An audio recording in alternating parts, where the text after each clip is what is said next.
The first crack of ice shattered the silence. Beneath the frozen surface of Lake Ormond, something was fighting, desperate, panicked, barely clinging to life. Mike Larson, a seasoned diver, stood at the water's edge, his breath curling in the sub-zero air. He had spent years exploring the depths of this lake, but tonight he wasn't diving for adventure. He was diving to save a life. It started just minutes ago. A frantic call from a fisherman, an otter trapped beneath the ice. It must have wandered too far from an air pocket, lost in a world where every breath was running out. And now, so was time. Mike had no choice. He pulled on his dry suit, tightened his mask, secured his oxygen tank. The ice was thick, but there was a break near the center, just wide enough for him to slip through. He took a deep breath and plunged in. The first thing he felt was the silence. Below the ice, the lake was eerily still, a frozen tomb of swirling shadows and dim, refracted light. His flashlight cut through the void, revealing jagged ice formations stretching like glass daggers above him. He moved carefully, scanning the water, searching. Then, there it was, a flicker of brown fur thrashing against the ice. The otter. It was small, barely a few feet away, but its energy was fading fast. Every second wasted meant another gulp of air lost. Its paws scratched frantically at the frozen ceiling, trapped, helpless, terrified. Mike kicked hard, propelling himself forward, his breath slow, measured. He had trained for this. He knew that in a cold water rescue, panic was the enemy. And right now, both he and the otter were running out of options.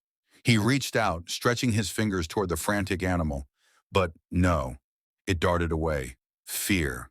Even in its weakest moments, it didn't understand that he was trying to help. It swam in blind terror, heading deeper into the darkness. No, no, no, Mike muttered, bubbles escaping his regulator. He had to move fast. If it swam too far, he might not find it again. His flashlight beam flickered over the ice, searching, searching. There. The otter twisting, turning, still searching for an escape. His lungs ached from the cold, his hands stiffening, the icy water seeping through his gloves. He had maybe 10, 15 minutes before his body started to shut down. The otter, it had even less. No more hesitation. He adjusted his buoyancy, exhaling slightly to sink lower. He had to corner it, guide it back to the opening before it was too late.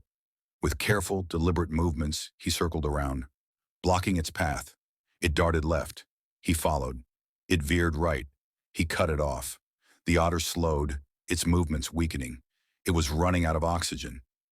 Mike reached out again, gently, carefully, his fingers barely grazing its wet fur. It flinched, but this time, it didn't have the energy to resist. One shot, one chance. He wrapped his arms around its tiny, trembling body and kicked upward, hard. The ice above was unyielding. There was only one way out, the hole he had come through. But where was it? His heart pounded. He had lost track of the exit. His flashlight swung wildly, bouncing off the ice, revealing nothing but an endless, frozen ceiling. He had minutes of air left. The otter?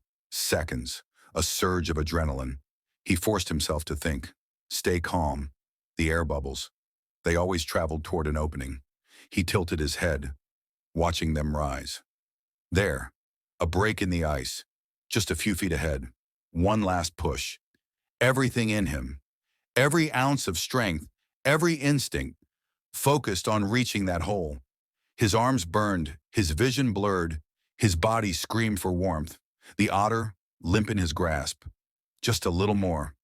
Just a little. His head broke the surface. Air. He made it. But was he too late? The otter lay still in his grasp. For a split second, his heart sank. No, no, no, no.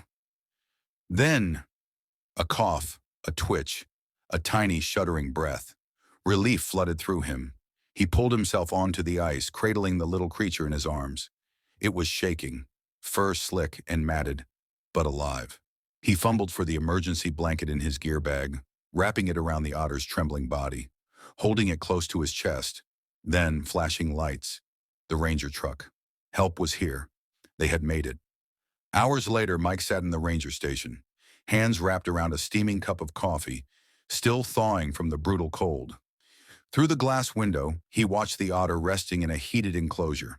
Small, fragile, but breathing. It would be monitored overnight. But the vet was optimistic. It would recover. Mike leaned back, exhaling slowly. Tonight, he had faced the ice, fought time itself, and won. Because sometimes saving a life, no matter how small, is worth risking your own.